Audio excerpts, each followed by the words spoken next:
Merci bien Ibrahima Djombele. À la semaine prochaine. Plaise à Dieu. Inch'Allah.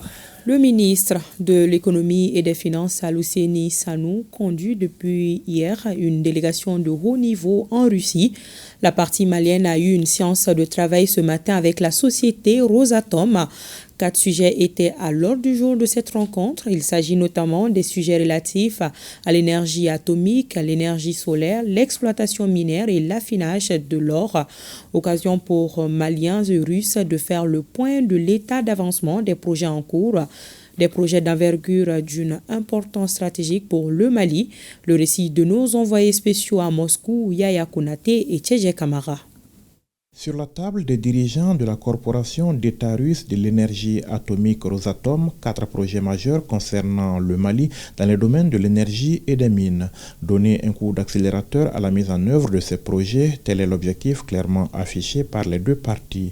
La centrale solaire photovoltaïque de Sanankoroba, dont la première pierre a été posée en mai dernier, figure en bonne place parmi les projets en question. Sa construction est confiée à l'entreprise Novawind, filiale de Rosatom. Vous vous rappelez que ils ont fait 2 missions de terrain au Mali pour aller se rendre compte donc de l'évidence de la disponibilité du terrain.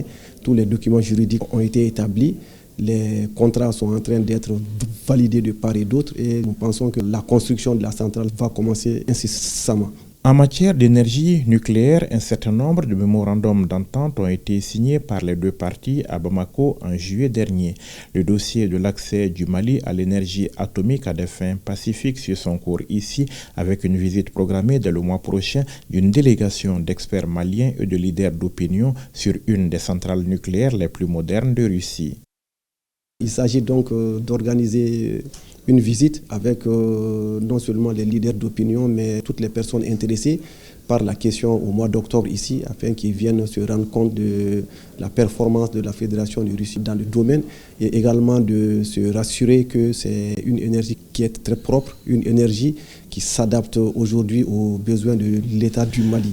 Dans le domaine de l'exploitation minière, la société Rosatom est engagée depuis un certain temps avec notre pays sur la mine de lithium de Bougoula et les dispositions sont en cours pour une exploitation à l'échelle industrielle de ce minerai stratégique dès 2029. Nous avons donné tous les documents juridiques, l'étude de faisabilité est en cours et je pense que dans les 24 mois, l'unité pourra commencer la première production de lithium au Mali. Et pour aider le Mali à mieux profiter de sa production aurifère, il est prévu la construction dans notre pays d'une unité d'affinage, un projet qui intéresse particulièrement la société Rosatom. Dans le dispositif global que nous mettons en place, nous avons nécessairement besoin donc de contrôler, de surveiller toute la production, l'exportation d'or. Et pour ce faire, la Fédération de Russie a une grande capacité et nous avons échangé avec la société donc, Rosatom et nous avons révisité le calendrier de mise en œuvre de cette unité